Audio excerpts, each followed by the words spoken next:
Para llevar a cabo una investigación sabemos que existe un plan estratégico.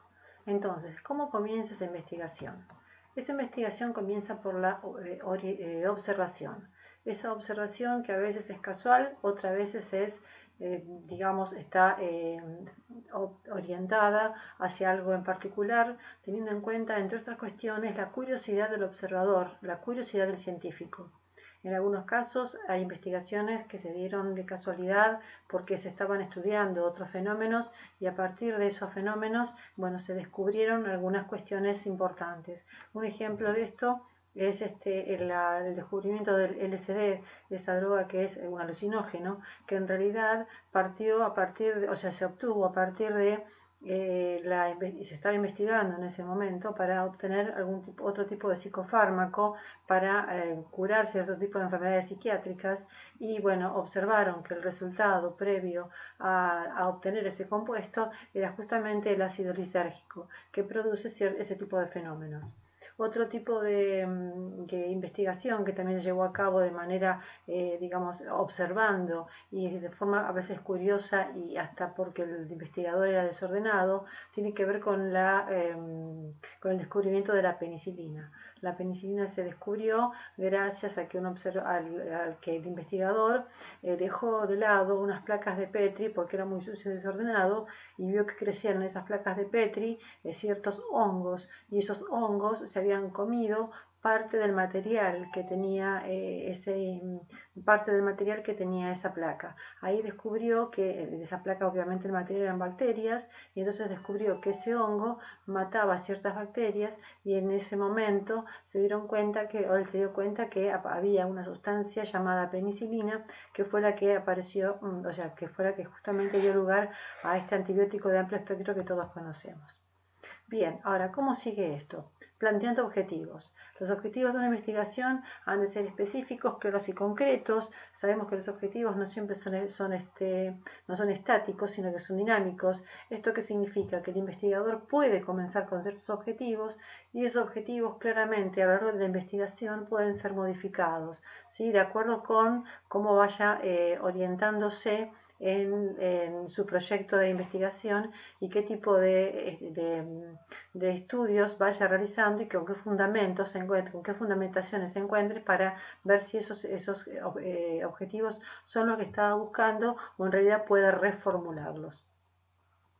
Bien, continuando entonces, viene la pregunta de investigación. Esa pregunta de investigación tiene que cumplir con ciertos requisitos, entre los cuales tiene que tener cuestiones éticas en cuenta, no se deben conocer las respuestas y por supuesto que deben ser respondidas con evidencia empírica, es decir, que tienen que ser demostrables, tienen que ser absolutamente demostrables las respuestas a las preguntas que se puedan realizar.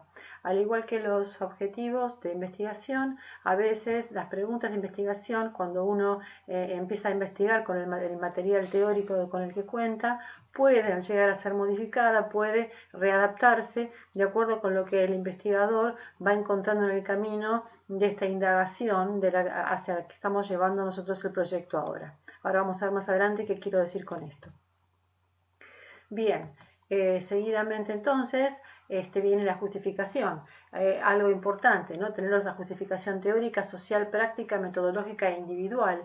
Es decir, justificar si realmente digamos, es válido hacer un proyecto de la envergadura que uno se proponga, si realmente se llegan a resultados que puedan ser valorados y valorables y que realmente tengan una fundamentación, no solamente teórica, sino también empírica y además social. ¿Qué sigue a todo esto? Sigue la viabilidad, es decir, ¿qué implica esto de la viabilidad? Implica que el proyecto pueda ser llevado a cabo desde el punto de vista técnico, qué pasa con los beneficiarios del proyecto, si hay beneficiarios o no, si de verdad hay involucrados grupos importantes o relevantes para que el proyecto se lleve a cabo, cuál es la tecnología que se va a utilizar para llevar adelante el proyecto, la evaluación económica, por supuesto, y el impacto distributivo, o sea, digamos que si no se cuenta con estos factores, a veces el proyecto puede ser muy interesante, pero no puede llegar a ser llevado a cabo porque hay cosas con las que el investigador no cuenta con los recursos necesarios de cualquier índole para poder llevar adelante el proyecto. Finalmente contamos con las consecuencias, es decir, nosotros sabemos que toda investigación lleva a una consecuencia. Hay que plantearse en un principio que aunque no sea con fines científicos la consecuencia, pero sí éticos, o sea, el investigador siempre se tiene que cuestionar qué va a pasar producto de esa investigación. Más allá de a qué apunte desde el punto de vista científico, o sea, qué va a pasar con eso que descubre, qué va a pasar con eso, qué consecuencias puede tener en la población o en el grupo sobre el que se trabaje o para el que se trabaje, qué consecuencias puede tener el resultado de la investigación. Esto es el punto final en cuanto a cuáles son los pasos o las cuestiones a seguir en una primera etapa para tener en cuenta qué nos proponemos investigar, cómo nos proponemos investigar. Ahora bien, realizado todo esto, llevado a cabo todo esto y habiendo concretado ya la idea de hacer la investigación y teniendo la pregunta de investigación a la que nosotros apuntamos y los objetivos clave, en teoría claros, ahora hay algo importante que tenemos que ver y es el marco teórico. ¿Qué significa marco teórico? El marco teórico nos da una idea de dónde estamos parados, es decir, si yo quiero saber sobre un tema voy a empezar a investigar, a ver qué es lo que otras personas, qué es lo que otros investigadores, valga la redundancia, hicieron acerca del tema, de sobre qué trabajaron, qué aspectos del planteamiento del problema trabajaron, para saber en qué ámbito nos estamos moviendo, para saber de qué manera nosotros podemos aportar o qué es lo que ellos nos pueden aportar a nuestro proyecto, de modo tal de eventualmente cambiar la pregunta a los objetivos de la investigación. Por otra parte, tienen que cumplir con ciertas funciones, que es que ayudar a prevenir errores que se han cometido en otras investigaciones. A veces nosotros podemos, a partir de la lectura de cierta bibliografía específica sobre el problema en cuestión que nosotros queremos investigar, podemos darnos cuenta que esa investigación tenía un error y nosotros trabajar sobre el error de esa investigación. Después, orientar sobre cómo habrá de realizarse el estudio, o sea, al acudir a los antecedentes podemos darnos cuenta de cómo se trató la investigación, es decir, qué aspectos tuvieron en cuenta de esa investigación, si nosotros tenemos que profundizarlos, dejarlos de lado, tomar esos o tomar otros.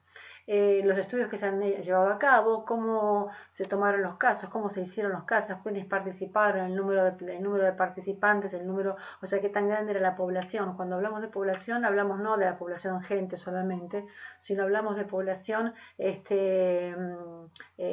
como aquello que tomamos para tener en cuenta, por ejemplo, si queremos hacer un estudio de virus, la población viral, a ver, dentro de la población de diferentes tipos de virus, cómo se comportan a ciertos antivirales, por ejemplo. Cómo se habrán recolectado los datos, eso también nos va a indicar el marco, digamos, la lectura de la bibliografía, en qué contexto se llevó a cabo, por supuesto, la investigación y obviamente qué tipos de diseños han utilizado, de modo tal de saber si podemos seguir utilizando esos diseños o si tenemos que modificarlos porque a lo mejor el resultado al que nosotros queremos llegar no sería el específico o a lo mejor sí, todo va a depender de qué es lo que nos indican. Bien. Y la tercera etapa, digamos el tercer punto importante, son las etapas de la perspectiva teórica, es decir, una revisión analítica de la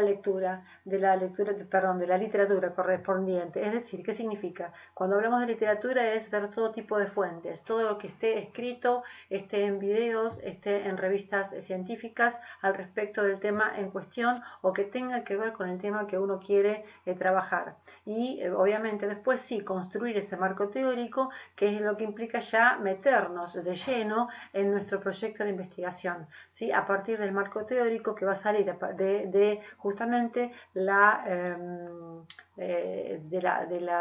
estudio, del análisis de todas las fuentes que se estuvieron consultando. Por eso es tan importante el estudio de las fuentes y ver y consultar acerca de dónde sale la información requerida para que el trabajo sea llevado